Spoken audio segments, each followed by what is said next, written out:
Hello, everyone, and welcome to Compassionate Chats. I'm Tanys Coughlan with My Place Home Care, and I am joined by Heidi Gagne. Hi. As my co-host. We have an awesome guest for you today on Compassionate Chats, Ruth Heyerdahl. Hi, Ruth. Hi, it's so good to be here. Thank you for having me. Well, thank you for joining us. It's awesome. Very exciting. So, you're here to talk about a program that you work with and about a few other things, personal experience and all of that stuff. So why don't you tell people a little bit about yourself first? I guess, well, I am a essential oil specialist. Yes, I am. Yeah, aromatherapist, level 2, registered, and I am also Reiki master practitioner, and I'm also a volunteer supervisor for A Friendly Voice, which is a program run by the Rural Ottawa South Support Services, also known as ROSS with 3 S's. So when people say, sorry? It's based out in Manotick, right? Yes. That one? Yeah. It is. Yeah. And so that's... So what do you do as a volunteer supervisor? I bring volunteers on through the magic of, cyberspace. I get I get schedules. I get people who are interested, and then I pop on. I give them a call, and then I onboard them, and then they go into an interview with somebody else, and then training. And I usually do training part 2 as well. So, what is A Friendly Voice? Yeah. Oh, yes, I forgot to say that. That's okay. I wanted to hear about you first. So this is amazing. It's a great thing. So what is it? Really is. It is a conversation line for seniors, for people over 55. So the young seniors are also included. And because sometimes that's the time when life starts changing, right? Right. And through health or whatever. And so we have people call in, and so you can call in and talk about the day, what's going well, what isn't going well. Lately, we've had a lot of concerns, about politics and what's going on. But we are... Yeah. It's fair. I think the whole world is kind of on edge about that one. Yeah. And, just whatever people like to chat. Now, there are times we have to remind people we're not that kind of chat line. Right. Sexy voice.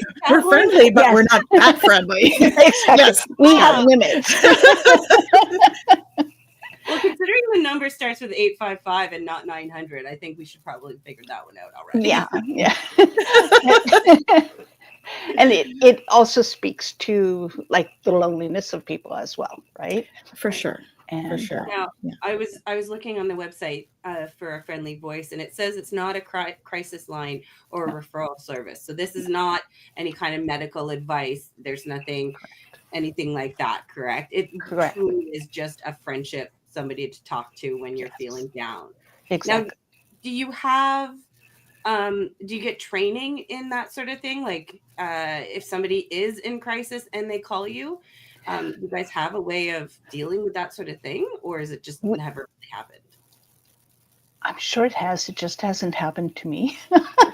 But yes, we know how to transfer. Now, you ask the person, I'm just a volunteer. I'm not a professional. Right. And that's usually the information we give when they first call and they're a new caller. Okay. So we'll just say, we're not a crisis line. We're just here to talk about whatever you want to talk about. And within reason. boundaries. Certain things you don't want to talk about. Got it. No, that's fair. Well, boundaries are important. Yeah. So that's good. And there is always that chat, Right. So, well, because I think boundaries in other ways too is also yes. a thing. I mean, you and I have talked about that.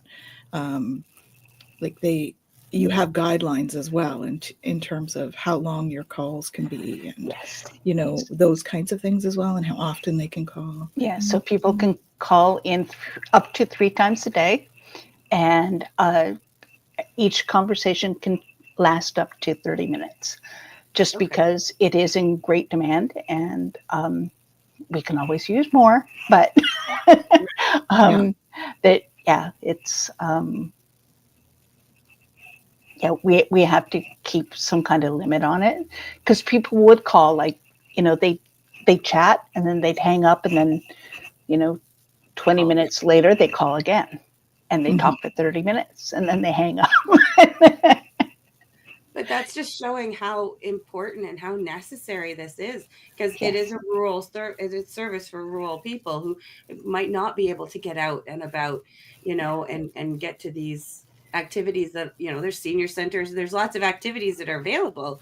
But if you don't drive, or if you are struggling to leave your house for whatever reason, Exactly. at least you have somebody to talk to, which is a fantastic, I think it's just fantastic. I mean, we've had clients call in for friends who are struggling, and they are trying to get them to go out and do activities and all this stuff.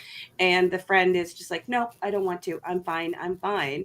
And so it's at least you can give them this number and say, listen, if you're feeling like you want to talk to somebody about anything, here's a number. And I think it's one more valuable resource that seniors need. Yeah. And we also service all of Ontario and the Atlantic provinces. So Nova Scotia, New Brunswick, Prince Edward Island, and Newfoundland and Labrador. So what hours do people call in? Good question. All these things I don't think of. So we're open from Sunday to Friday from 8 a.m. until 10 p.m. Eastern Standard Time.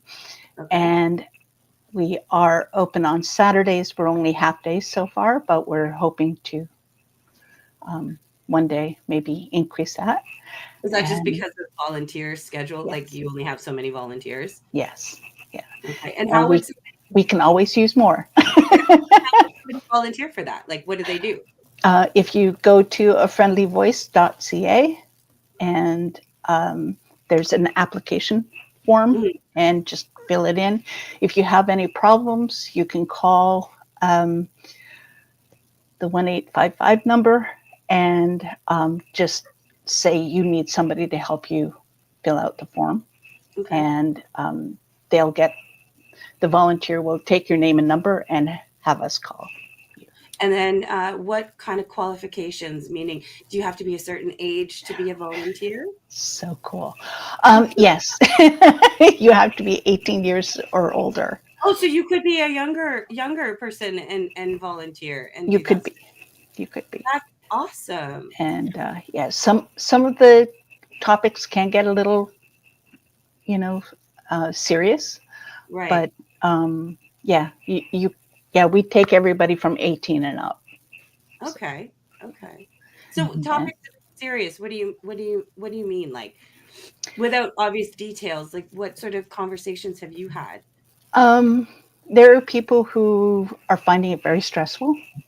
Even before the latest happenings.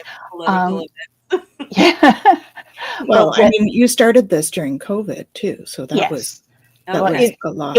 It actually started before COVID. Like, it started in 2019, and then COVID happened, and the whole thing blew up.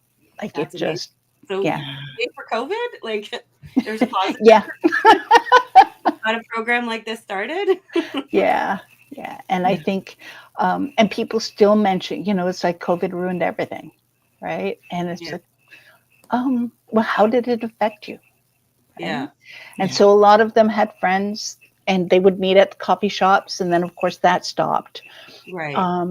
And meanwhile, for whatever reason, they don't keep up and the friends die off, you know. That's a big one. That's a big one. Yeah. Yeah. See, their friends are starting to die, and yeah, that's a And they hard one. a lot of them find it very difficult to make new friends, Yeah. you know, and it's because like they'll say, oh, younger people don't want to talk to an old lady like me. And my heart breaks every time I hear that because it's like, you know, why not? Or, you know, the invisible syndrome where they go to a doctor's office and the doctor and you have like a friend with you or a, you know, a child or like a support person with you. And they will talk to the younger person and instead of talking directly to the senior, you know, so Ageism, right? It's a thing. Yeah, it's real. Yeah. It is real. It is. Ruth, can I ask that you just take your mic out of your sweater, please? Oh, okay. I'm banging my chest. Yeah, it's still inside a little bit more, please. The mic part. Okay. Oh, Perfect. There we go. now you all know why I can speak. There we go. Much better. Thank you. So not only are you a volunteer supervisor for A Friendly Voice, you yourself have been a caregiver for your husband and your mother, or co-caregiver, right, for your mother. Now, prior to our podcast and as we were getting to know each other, you were talking a lot about burnout. We have brought this up on our podcast before, especially when we were speaking to, I believe it was the psychotherapist. Yes, Simone. Yeah. The moon. And so you sent a list of an outline, you called it, of caregiver burnout, which I think is fantastic. So let's talk about caregiver burnout. So it's a real thing too. It's very real. And I mean, I'm like reading this list and I realized, you know, it's not just caregiving for a senior person in your life or your partner or something. I mean, this is caregiving for anybody, like any child, grandchildren, anything. It's so easy to lose yourself. Yeah, definitely. So, well, and I think people that are sensitive and they're caretaker at heart people, you tend to get drawn into that role a lot, right? And this can happen even with that. Yeah.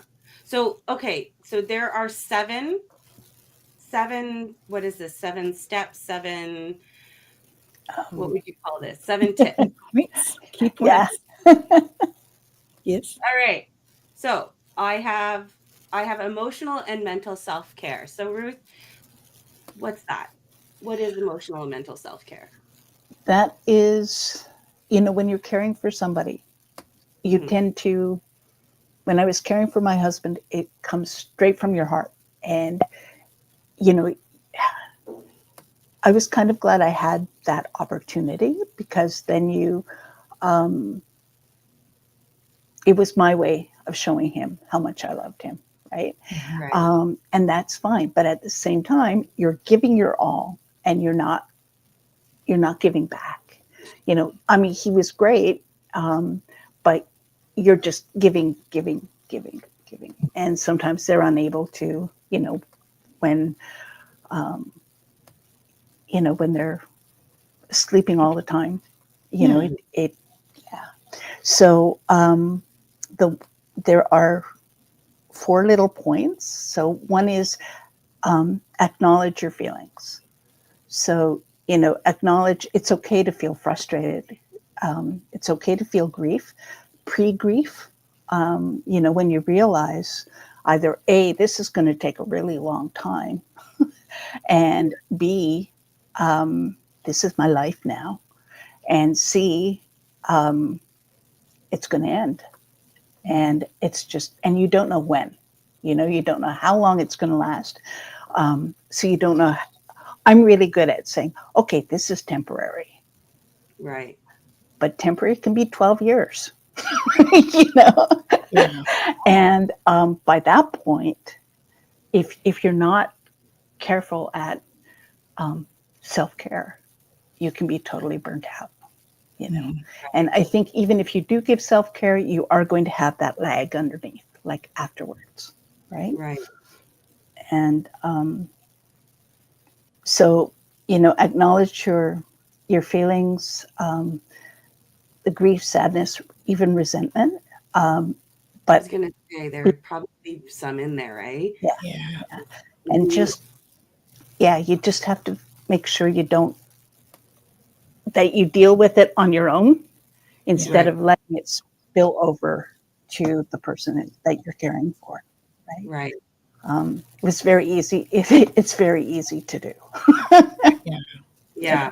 Well, and Yeah. it's important to note too that, you know, all of these are just emotions. Then, Yeah. you know, we are quite capable as human beings to have all of these all at the same time. Yes. Mhm. We tend to think we can only feel one or two at a time, but like the whole gamut of emotions can be all in there, and they can just be confusing, right? Yeah. And we Yeah. don't know, like, what we're not quite sure how we feel because we're Yeah. not. And it's like, yes, I'm happy to do this, but I need my life back. Right. Yes. Yeah, there's the guilt of being frustrated because your whole Yeah. life has changed. You don't have the Absolutely. freedom to do whatever you want anymore, No. Right. you know, and That's that's a huge thing. So respite is important, which is where we can help. There you Yes. go. Yeah. Very good. Okay, and then so the next one is physical well-being. So Yeah, I just wanted to touch on that. You brought up the guilt. So yes. let go of the guilt. Recognize that you are doing your best, and perfection is never possible. Okay. How many of us are perfectionists? I'm a recovering perfectionist. There you go. But, you know, so it's not a thing. And no matter what you do, as long as you do it out of love, you're doing the best you can with what you have. At that moment. That's And right. you have always done that, and you will always do that. And so when the guilt comes in, either during the caregiving process or after the caregiving process, let go of the guilt. And like there are times I say to myself, I did the best I could. It's like, oh, I shoulda, coulda, woulda. And it's like, no, you wouldn't have, or you would have. You know? You Yeah. couldn't, or you That is would have. really good Yeah. advice. That's really good advice just for life too. Yeah. I know, Definitely. yeah, because I mean, I look back and you know, my 2 a.m. suddenly wake up and anxiety, going, oh my God, when I was 21, I should have done this. You know, Yeah. that was 2 years ago. You could probably let that one go. But the guilt of things like that, and I have actually started saying to myself, I did what I could, Yeah. the best I could with what I had, what I knew at that time. Now I know so much more. Yeah. Exactly. I could only do so much because that's all I knew. Yeah. And it's That's very right. tricky when you get into that. Yeah. It's important for sure. Yeah. So probably, yeah, guilt is something you have to let go. You have to Yeah. accept And you have, and move forward from it. yeah. Yeah. And also that has to do, like, if you're like, when we were caring for our mother, it was like she wanted to age at home. Well, she did. She was 92, 91. She was 91 when she couldn't look after herself. Well, she was still looking after herself, like she was still bathing from the sink, but she was eating when she felt like it, which wasn't very often. And she was falling a lot. So, and she thought if she could keep the house clean, she was doing great. As long as she had her shower or bath in the morning and she could clean her house, she was doing fine. She didn't need help. But then she would have falls. And, you know, the last fall she had, she really hit her head and got all bruised. And that's when we realized she needed help. So we did 2 12-hour shifts. There's only 2 of us. So we split it between the two of us. And so my brother said, knowing that I'm the weaker of the two of us, and that's just the way it is. Perhaps physically. Yes. Yeah. Well, and also emotionally, because,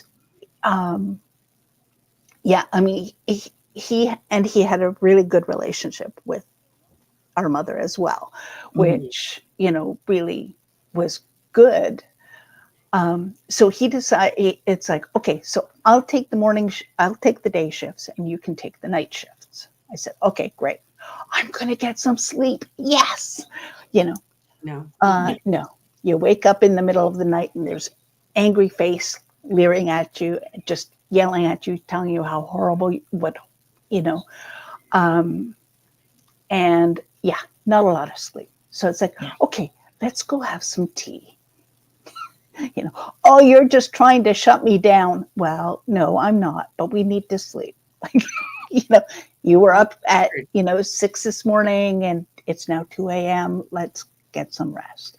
So we had a little tea party, you know, and it comes into the, so yeah, there's so many things going through my head right now. So, but yeah, so the guilt part is we had to find a respite home for her. That's how we framed it, because she needed to heal from the face, right? And after 8 days, we knew we couldn't do it, right?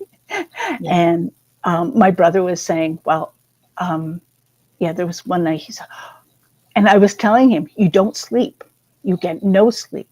And he said, I'll take over, I'll take care of this. So,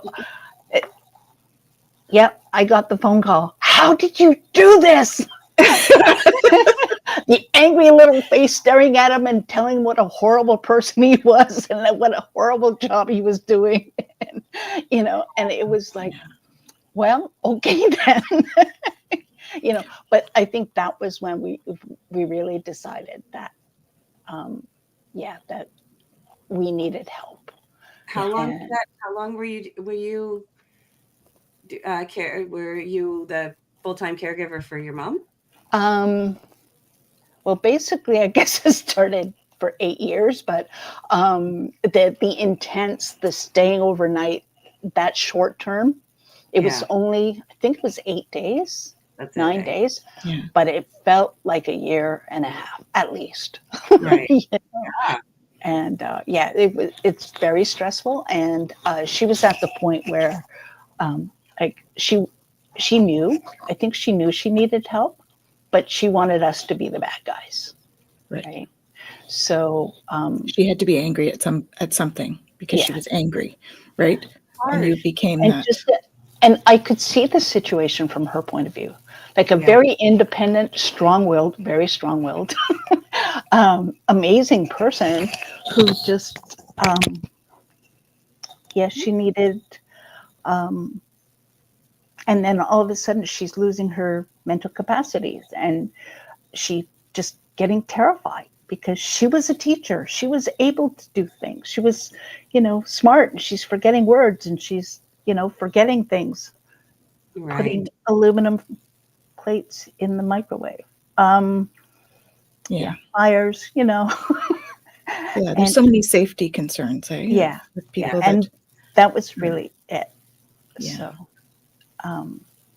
but so the guilt, and even now my brother and I will talk about it and say, did we really do the right thing? Because she wanted to die at home. And it was like, we didn't know how long it was going to take, right? And so you do the best you can. And that retirement residence was the best thing for her. Mm-hmm. She made friends. She had her little table of 7 buddies, and they would come and get her and say, okay, come on, quit feeling sorry for yourself. We're going to raid the 2nd floor. So, so they like a sorority again. Yeah, exactly. That's cute. So, so that kind of leads into the physical well-being as well, where you know, you need to prioritize restful sleep and restful sleep. So because lack of sleep can impact your mood, patience, and cognitive function, which you need all of it, right? And set up a nighttime routine to ensure that you're going to get quality rest. Eat nutritious meals, so not just junk food. Skipping meals or eating poorly will deplete your energy faster than almost anything. Right. Well, and that's what people tend to do if they're short on time. Yeah. Right. Yeah. If you're already tired, Yeah. you're not going to want to cook. Right. It's like, I'm too tired for this. I can't do it.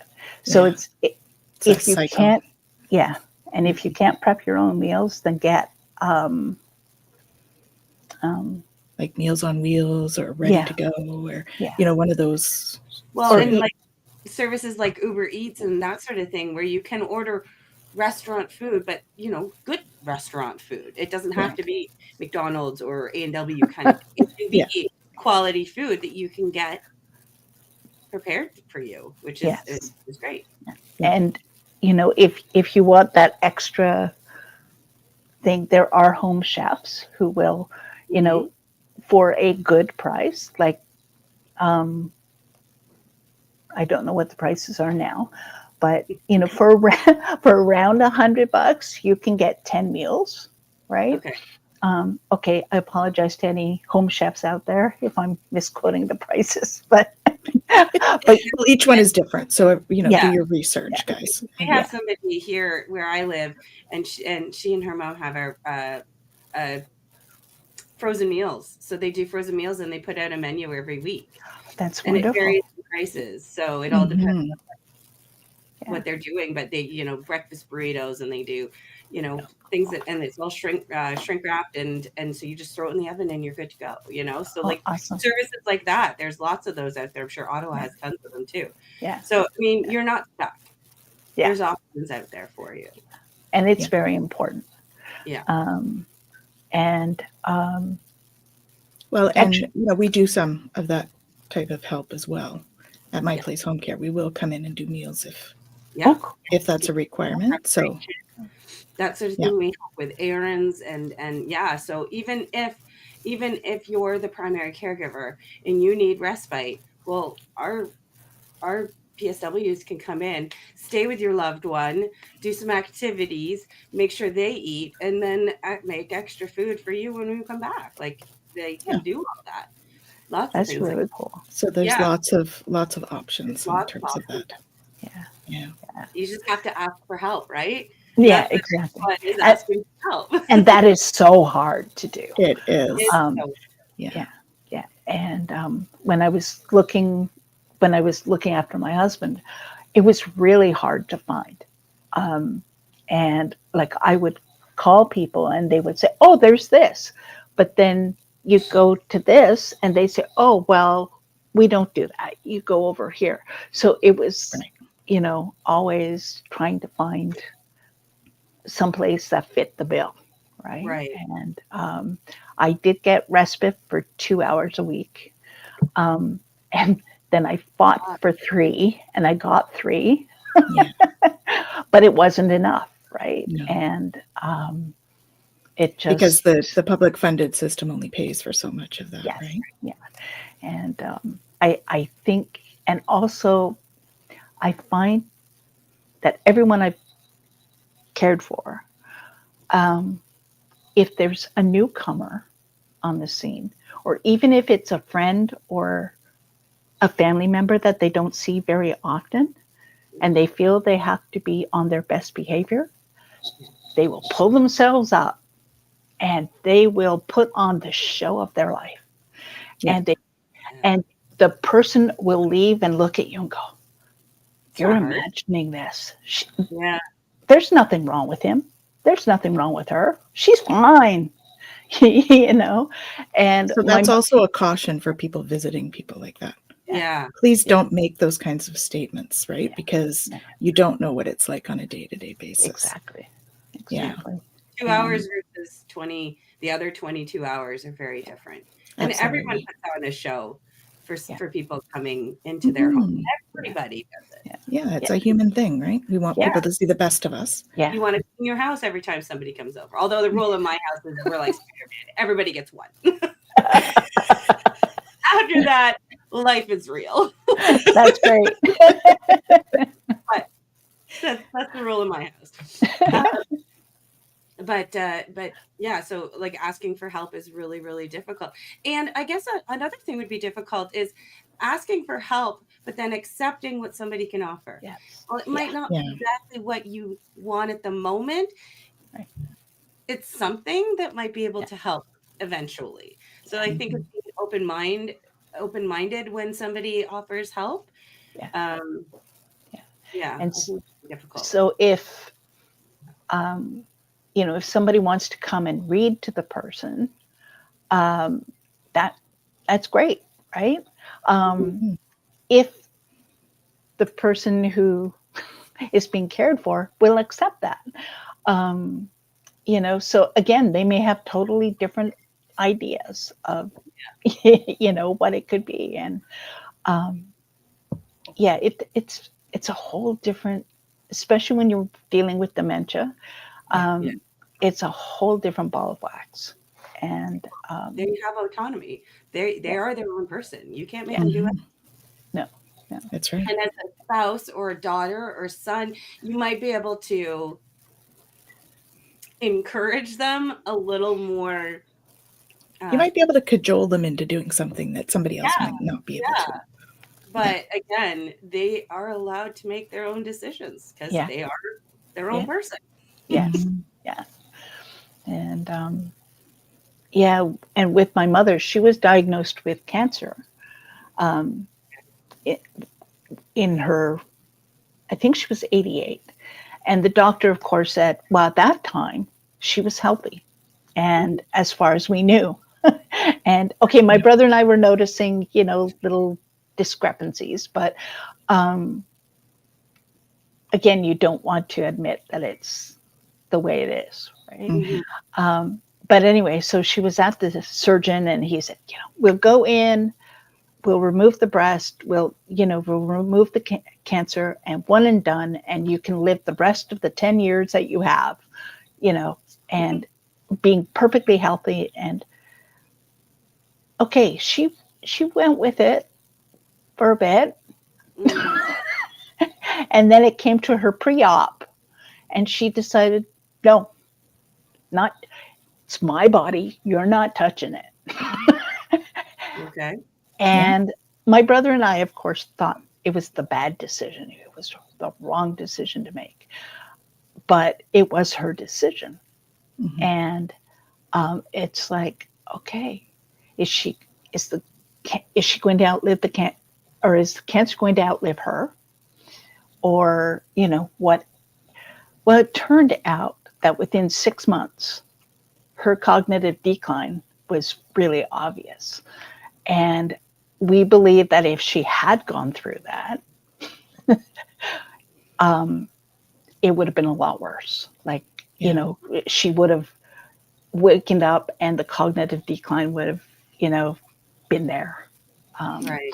That's often the case, right? Yeah. It happens like that. So, in that case, we kind of went, okay, good job. You made the right decision. Yeah. And that's the thing too. You have to pick your battles, right? Yeah. And so we don't have a huge amount of time left. Actually, we're a little over, but that's okay. That's okay. But I do want to ask one quick question. What are some of the early signs that you noticed about caregiver burnout? What did you experience? What are some of the first ones you started going, something's wrong? For me, it was the anger. Okay. When I get angry, I know I've had it. Okay. Yeah. And I wish I could catch on to that sooner. But, it's like, or if you kind of go, oh, I really don't want to do this. that's probably the first sign, but I pushed through that because that was not the right thing to do, right? When you go, oh, do I really have to do this today? You know? Yeah. And that's a sign of exhaustion. Right. And then, of course, the time the anger blows up, then it's like, okay, we shouldn't have done that. Yeah. But and then comes the guilt. Yay. Yeah, right. And we go right down that same cycle. Because you're so tired, so angry, you're not eating. Yeah. And then it just keeps going. It just keeps going. Yeah, exactly. And find support. You know, whether it's a healthcare group or a self-help group, or a psychologist, psychiatrist, counselor, somebody who can help you through what you're feeling. Right. My problem was I went to a couple of psychologists and it's like, oh, you're doing fine. So, no, I'm not. Thanks for that. That's awesome. It's like, oh, I'm okay. No, everything you're doing is normal. It's like, oh, Great. yeah, but Helping. yeah, not helping. But so yeah, even if it's a self-help group, exercise, walking 5 minutes a day. If you can't do long walks, there's even things like chair yoga, you know, things like that, where there's gentle chair exercises if you're not as mobile.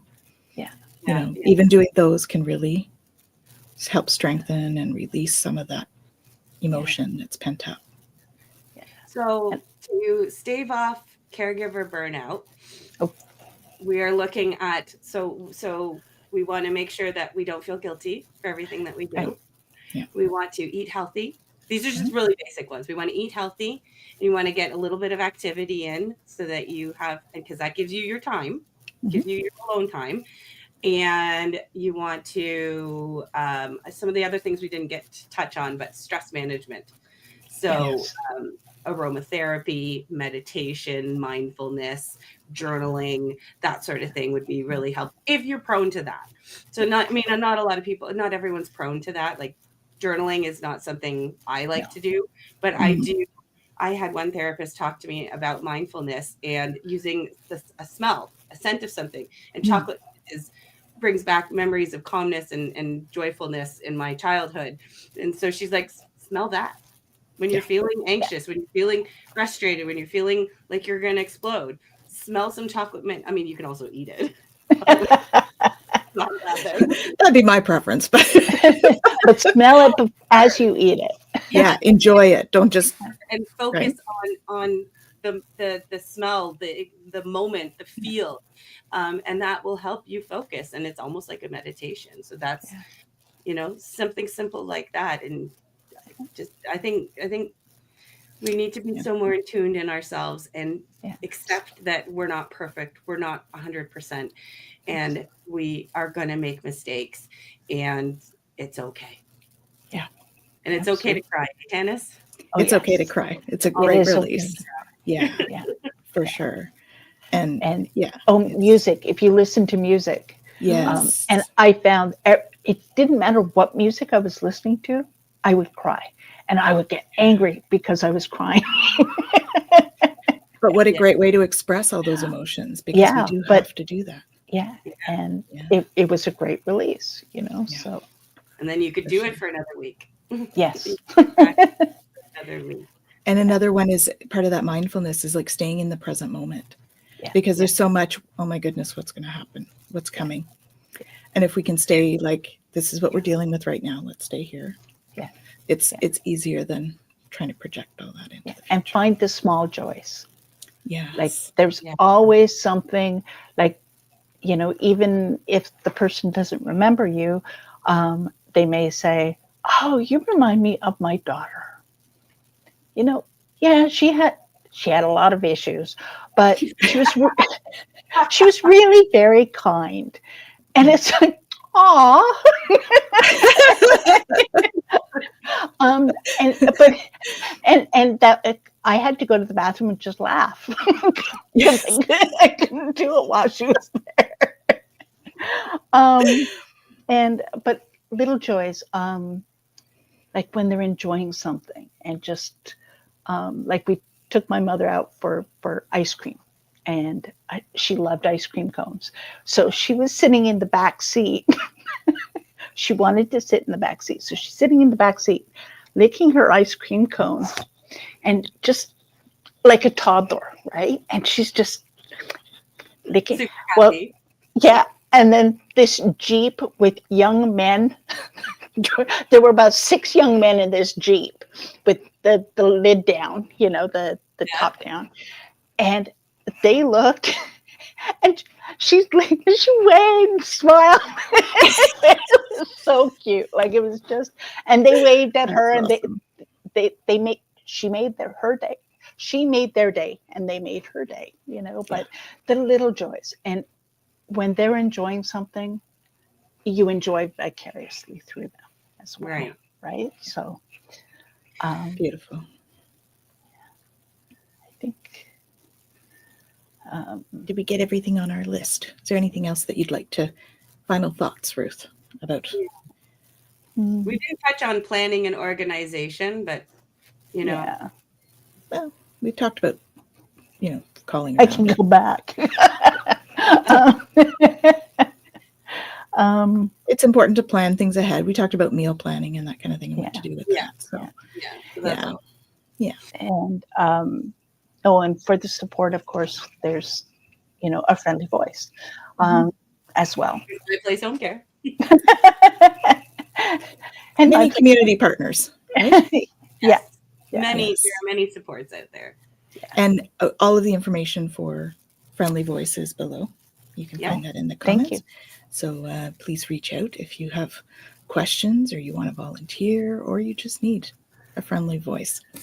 So thank you so much for joining us, Ruth. It's been such a pleasure. Thank you for having me. It's been fun. And so we wish you tons of love and light on that trip called life. Yes. And we will see you all next time on our show. Please join us again at the end of the month for our compassionate conversations. Have an awesome day, everyone. Take care now. Thank you.